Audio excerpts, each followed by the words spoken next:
Hey there, Adam Little, sexyconfidence.com, where I help the 21st century woman create a love life that she absolutely freaking loves. And this video is part of this Ask Adam series. This is a new type of videos that I'm creating where essentially you ask me your dating and love questions in the comments right there below with a hashtag of Ask Adam, and I answer them every single week. So why don't we just jump right into them? The thing about dating in the 40s is that I just can't tolerate games, because I reached an age where I saw it all. Either he's real or let him get out. Well, Diva Bear, you are terrifying. You might want to relax a little bit when it comes to dating.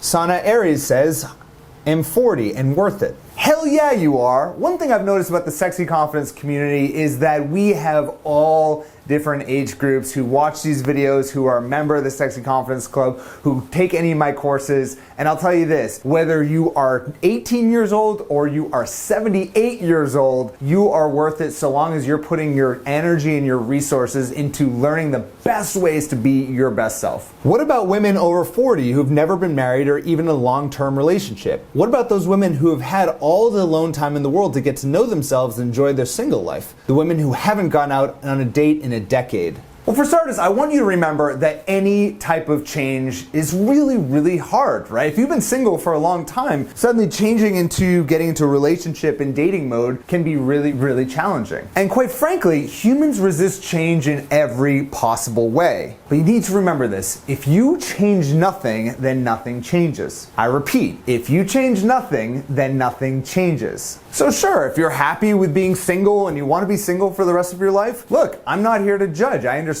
But chances are you're here watching this videos because you want change and you no longer want to be single. You feel like you have had a great life and you've worked on yourself, but you're ready to have someone to wake up next to have that partner in your life. And if that's the case, then I urge you to start fighting those fears and realize that, yeah, sure, you might have a little bit of resistance to wanting to change, but ultimately, once you push through that, you can have an amazing life and an amazing guy. And yes, I get this. This is scary as f.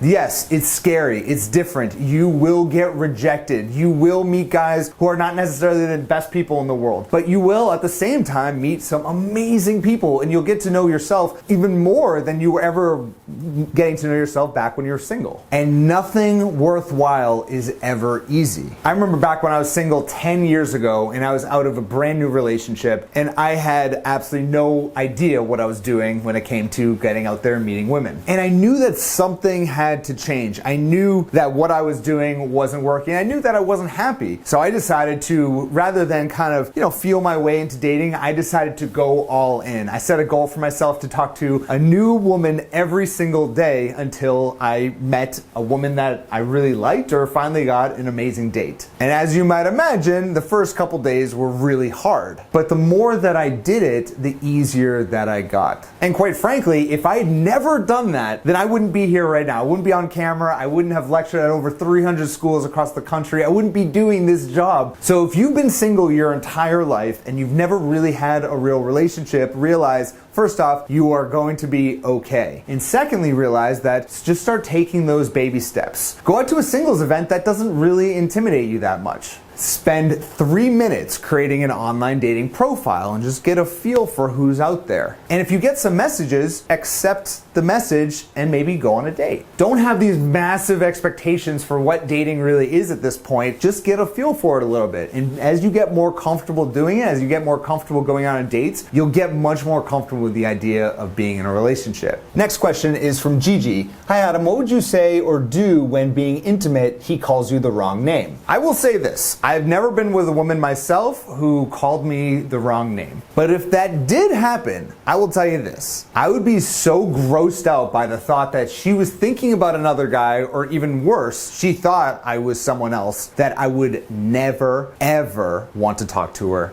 ever again. So I recommend you do the same. And finally, from Rahila, I keep attracting douchebags. How do you suggest one breaks this cycle? Because they're all good in the beginning and suddenly a couple months down the line, it's like a mask has been taken off of their personality. Is it because I'm too lenient? Should women walk away with the small signs of trouble? I'm confused. Rahila, my message to you is that you may want to really take a look at how much you are diving in too soon in a new relationship. When you meet a guy for the first time, I want want you to be cautiously optimistic. Basically, that means allow yourself to get excited about the prospect of where the relationship might go. But don't allow yourself to fall in love with the idea of love. Chances are what's happening is that you are feeling this immense amount of emotion and excitement when you meet a new guy. So it causes you to put on these blinders that are not allowing you to see all these red flags that are going on around you. And then suddenly what happens is it's not that he changes 3 months down the line. It's that you suddenly, your blinders, about 3 months down the line, your blinders come off because suddenly all those love chemicals that were flowing through your brain for those first 3 months are starting to wear off, and you're starting to see the person for who they really are. And the best way to counteract all of this is to really learn how to slow it down early in the relationship. Allow yourself to become friends with someone before diving in headfirst into a relationship. And that's a lot of what I teach on my free webinar that I'd love for all of you to take who's watching this video. It's a free resource that you can take at any time. All you got to do is click that button right there. It's available on my email list, and if you're not on my email list, you want to make sure you get on that at sexyconfidence.com. And also, if you want me to answer your question for the next Ask Adam series, go ahead and head on over to my Instagram profile or leave a comment right there below with Ask Adam,